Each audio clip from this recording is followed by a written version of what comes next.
SSC, railway और बाकी जितने भी कम्पिटिटिव एग्जाम है सभी में आता है। तो चलिए स्टार्ट करते हैं। सिंधु घाटी सभ्यता के शहरों की गलियां थीं, कैसी थी? चौड़ी और सीधी। हड़प्पा और मोहनजोदड़ो के खंडहर निम्नांकित में से किस नदी के तट पर पाए जाते हैं? तो किस पे पाए जाते हैं? रावी और सिंधु नदी पर। सिंधु घाटी सभ्यता की लिपि कौन सी थी? कौन सी थी? अज्ञात लिपि थी उसकी। बिना दुर्ग के एकमात्र सिंधु नगर कौन सा था? कौन सा था? चिन्होदड़ो। मोहनजोदड़ो में सबसे बड़ा भवन कौन सा था? धान्यागार का। विशाल स्नानागार ग्रेट बाथ कहाँ मिला था? मोहनजोदड़ो में। सिंधु घाटी के लोगों की एक महत्वपूर्ण रचना निम्नलिखित में से किसकी मूर्ति थी? नृत्य करती हुई बालिका, ये उनकी महत्वपूर्ण रचना थी। देवी माता की पूजा संबंधित थी, किससे संबंधित थी? सिंधु घाटी सभ्यता के साथ। सिंधु घाटी सभ्यता के साथ। सिंधु घाटी सभ्यता का पतन नगर बंदरगाह कौन सा है? तो वो है लोथल। लोथल नामक स्थान पर निम्नोक्त सभ्यताओं में से किसका जहाजी मालघाट था? तो सिंधु घाटी का था। किसका था? सिंधु घाटी का। नेक्स्ट आते हैं।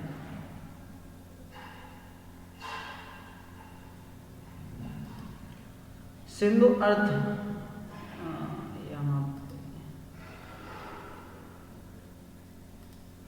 सिंधु अर्थव्यवस्था की ताकत थी, क्या थी?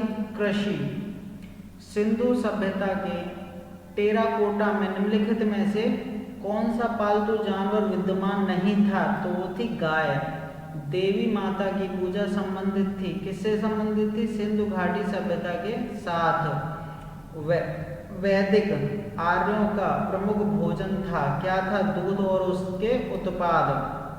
निम्न में से कौन सा अन्न मनुष्य द्वारा सबसे पहले प्रयोग होने वालों में से था? सबसे पहले जो प्रयोग हुआ था वो था जौ, यव, जिसे यव भी बोलते थे। वैदिक लोगों द्वारा किस धातु का प्रयोग सबसे पहले किया गया था? वो था तांबा। किसका? तांबा, जैसे तंबर बोलते, ताम्र। वेद शब्द का अर्थ है ज्ञान। वेद का क्या अर्थ है? ज्ञान। आर्य पूर्वों के साथ अपने संघर्षों में सफल रहे क्योंकि उन्होंने घोड़ों द्वारा चलाए जा रहे रथों का प्रयोग किया। आरंभिक वैदिक काल में पूर्ण व्यवस्था आधारित थी, किस पे थी? व्यवसाय पर। पहले व्यवसाय पर ही पूरी व्यवस्था समर्पित थी। आर्यों को एक जाति कहने वाला पहला यूरोपियन कौन था? मैक्स मूलर विद्वान। आर्यन जनजातियों की प्राचीनतम बस्ती कहाँ है? तो वो है सप्त सिंधु। कहाँ पर है? सप्त सिंधु।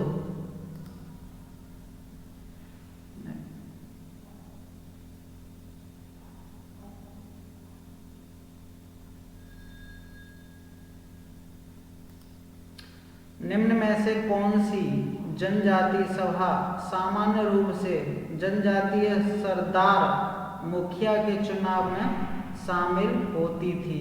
तो वो थी समिति और सभा। वैदिक युग में राजा अपनी जनता से जो कर वसूल करते थे उसे क्या कहते थे? बलि। बलि। प्रसिद्ध गायत्री मंत्र कहाँ से लिया गया है? गायत्री मंत्र कहाँ से लिया गया है? ऋग्वेद से।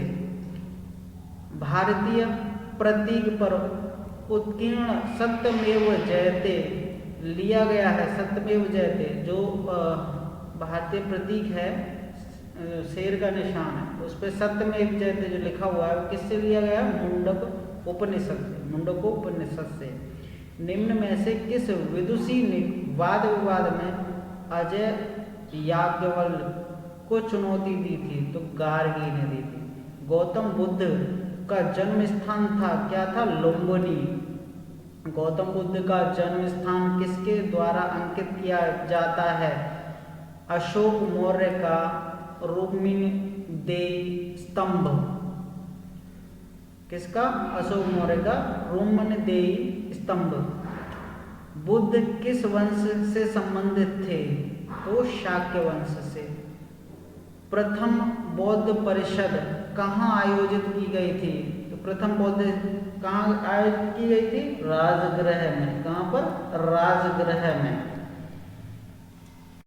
पांचवी बौद्ध परिषद का आयोजन कहाँ पर किया गया था?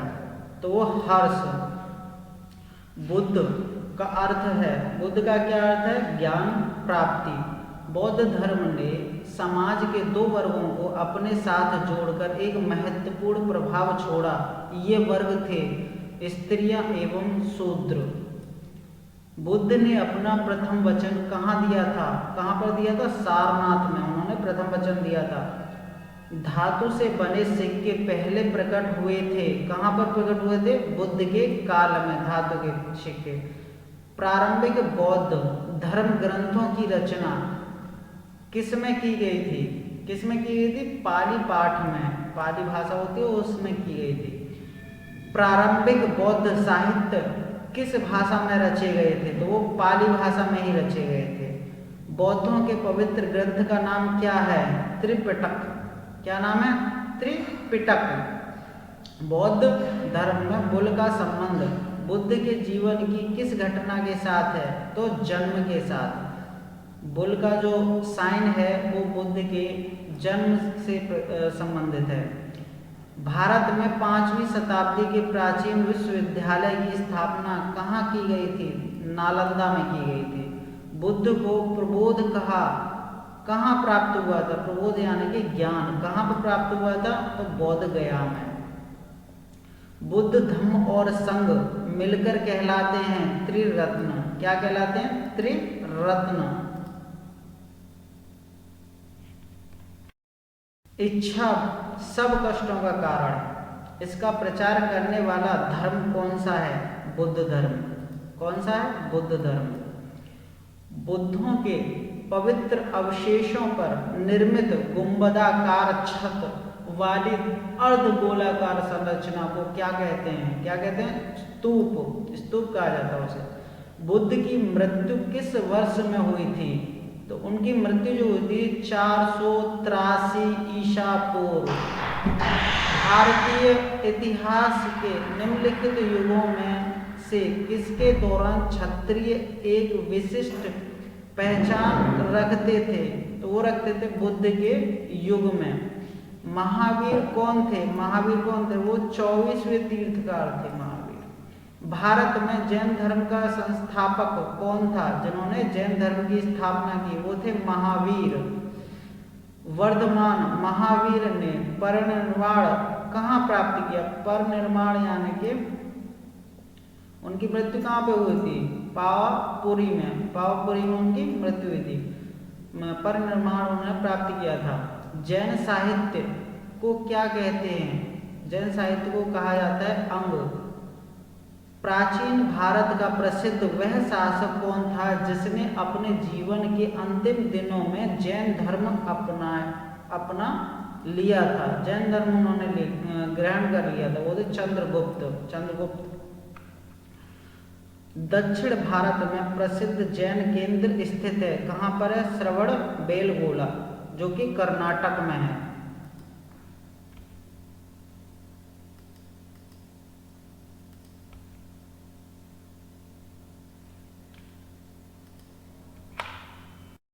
भारत में सबसे पुराना लोह युग जुड़ा हुआ है किस युग है? जुड़ा हुआ है? वो जुड़ा हुआ है आपका चित्रित धूसर मृद भांडों के साथ। 6ठी शताब्दी ईसा पूर्व मगध में किसका विशाल भंडार था? तो वो लोहे का था। मगध के उत्थान के लिए कौन सा प्रथम शासक उत्तरदायी था? बिंबिसार। उस राज्य का नाम बताइए जिसने पहली बार युद्ध में हाथियों का इस्तेमाल किया? तो वो मगध ने किया। सिकंदर महान का शिक्षक कौन था? अरस्तु था। प्राचीन काल में शोध सामग्री लिखने के लिए प्रयुक्त भाषा थी कौन सी थी? संस्कृत। संस्कृत सबसे प्राचीन भाषा थी। हेरोडोटस को माना जाता है इतिहास का जनक या पितामह हेरोडोटस को माना जाता है। अलेक्जेंडर जो कि सिकंदर और पोरस ने लड़ाई लड़ी थी। कौन सी लड़ाई लड़ी थी? हेडेस्पीज में, जो कि झेलम का युद्ध के नाम से भी जाना जाता है। किसकी सेना ने ग्रीक शासक सिकंदर के साथ झेलम नदी के तट पर मुकाबला किया? तो अभी हमने बताया ना पोरस, तो पोरस की सेना। यहूदियों के धार्मिक पाठ का नाम क्या है? उनका धार्मिक पाठ है मूसा संहिता। महाभाष्य लिखा था, किसने लिखा था? पतंजलि ने। महाभाष्य पतंजलि ने लिखा था। प्राचीन काल में स्रोत सामग्री लिखने के लिए प्रयुक्त भाषा थी, कौन सी थी? संस्कृत। संस्कृत में लिखा जाता था। चंद्रगुप्त मौर्य के बाद मौर्य सिंहासन पर कौन बैठा था? बिंदुसार। कौन बैठा था? बिंदुसार। यूनानियों को भारत से बाहर किसने निकाला था? चंद्रगुप्त मौर्य ने यूनानियों को भारत से बाहर निकाला। बिंदुसार के शासन के दौरान अशांति कहाँ थी? तक्षशिला। तक्षशिला में। चंद्रगुप्त मौर्य ने अपने अंतिम दिन कहाँ गुजारे? श्रवणबेलगोला, जो कि कर्नाटक में है, वहाँ पर। अशोक की प्रशासनिक नीति में भारी परिवर्तन किस घटना के से आया? किस घटना से? कलिंग के युद्ध के बाद। वहाँ पे इतना ज़्यादा खून हो गया था कि उसने अपना जो आगे कभी युद्ध ना लड़ने का विचार कर लिया। देवानम्रप्रिय के नाम से कौन विख्यात है? तो वो है अशोक। किस शिला राजा देश में अशोक ने कलिंग युद्ध के हताहतों का उल्लेख किया है और युद्ध त्याग की घोषणा की? तो उस शिला राजा देश 13 में। चंद्रगुप्त मौर्य के दरबार में भेजा गया यूनानी राजदूत कौन था? मेगस्थनीज। कौन था? मेगस्थनीज। इंडिका किसने लिखी थी? तो इंडिका लिखी थी मेगस्थनीज ने। मौर्य दरबार में ग्रीस के राजदूत का क्या नाम था? ग्रीस का जो राजदूत था जो कि चंद्रगुप्त मौर्य के दरबार में गया था, वो ही मैगनिस्थ था। अशोक ने किस बौद्ध साधु से प्रभावित होकर बौद्ध धर्म अपनाया? तो उपगुप्त से। उपगुप्त से प्रभावित होकर अशोक ने बौद्ध धर्म अपना लिया। चंद्रगुप्त मौर्य का प्रसिद्ध गुरु चाणक्य किस विद्या केंद्र से संबंधित था? तक्षशिला। चंद्रगुप्त मौर्य तक्षशिला के गुरु थे। कलिंग युद्ध किस वर्ष में हुआ था? कलिंग युद्ध 261 BC में हुआ था। अशोक पर कलिंग युद्ध का प्रभाव कहाँ दिखाई दिया? शिलाओं पर उत्कीर्ण 13वें राज्यादेश में। मौर्य काल के दौरान शिक्षा का सबसे प्रसिद्ध केंद्र निम्न में से कौन सा था? तो वो था तक्षशिला।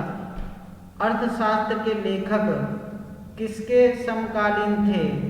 अर्थशास्त्र के लेखक चंद्रगुप्त मौर्य के समकालीन थे। अर्थशास्त्र की रचना किसने की थी? अर्थशास्त्र की रचना कौटिल्य या विष्णुगुप्त।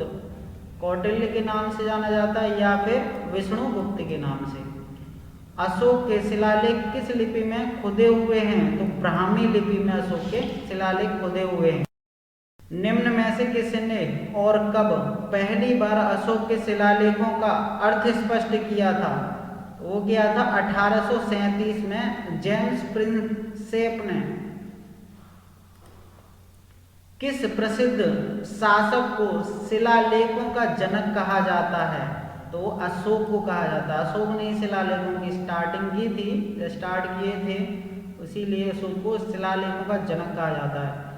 मौर्य वंश के शासन के दौरान स्थानिक कौन था? जिला प्रशासक। उसे जिला प्रशासक कहते थे, स्थानिक। मौर्य वंश के तत्काल बाद किस वंश ने आकर मगध राज्य पर शासन किया? तो वो किया था शुंग वंश ने। मिलिंद पानो क्या है? मिलिंद पानो बौद्ध पाठ है। चरक किसके राज चिकित्सक थे? जो चरक थे वो किसके राज चिकित्सक थे? जो कि पहले राज चिकित्सक जो थे वो डॉक्टर को बोला जाता था, और ये थे कनिष्क के। कुषाण काल में भारतीय और ग्रीक शैली के मिश्रण से विकसित कला विद्यालय को किस नाम से जाना जाता था? तो गांधार कला के नाम से जाना जाता था। कुषाण वंश के प्रसिद्ध राजा का नाम बताइए। क्या था कुषाण वंश का? कनिष्क। प्रसिद्ध राजा कौन था? कनिष्क। मित्रों आज के लिए इतना ही। नेक्स्ट वीडियो में हम आगे के जो क्वेश्चंस हैं उनको रीड करेंगे, और ये आपकी आगामी परीक्षाओं में काफ़ी उपयोगी हैं। इनमें से हो सकता है काफ़ी सारे क्वेश्चंस आपको देखने को मिल जाएं। तो प्लीज़ हमारे चैनल को सब्सक्राइब करिए और शेयर कीजिए, जिससे कि बाकी जो स्टूडेंट्स हैं वो भी इसका फ़ायदा ले पाएँ और कुछ ना कुछ उनको इसका बेनिफिट मिल पाए। ओके, धन्यवाद।